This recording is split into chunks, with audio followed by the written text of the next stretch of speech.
ब्रेकनंतर स्वागत। पेढ्यातून गुंगीचं औषध देऊन महिलेवरती अत्याचार करण्यात आल्याची धक्कादायक घटना धुळे शहरामध्ये समोर आली आहे। या प्रकरणी पीडित महिलेच्या तक्रारीवरून पश्चिम देवपूर पोलीस ठाण्यात अत्याचाराचा गुन्हा दाखल करण्यात आला आहे। पोलिसांनी सुखलाल बोरसे या मुख्याध्यापकाला अटक केलेली आहे।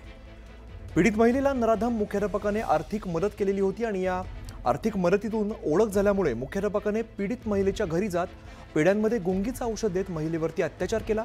एवढ्यावरच न थांबता पीडित महिलेवरती केलेल्या अत्याचाराचा व्हिडिओ व्हायरल करण्याची धमकी देऊन मुख्याध्यापकाने पीडितेकडून तब्बल 59 लाख रुपये उकळलेत।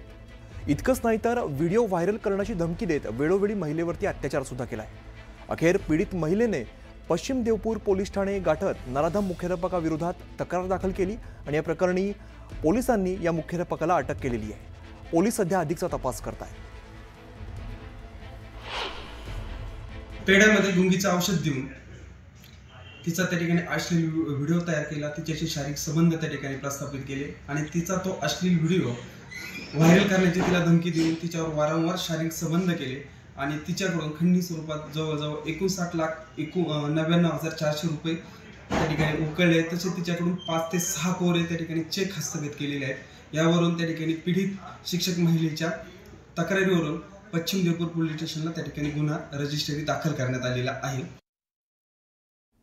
एक छोटासा ब्रेक घेऊन लगेचच परत येतोय। पाहत राहा न्यूज 18 लोकमत।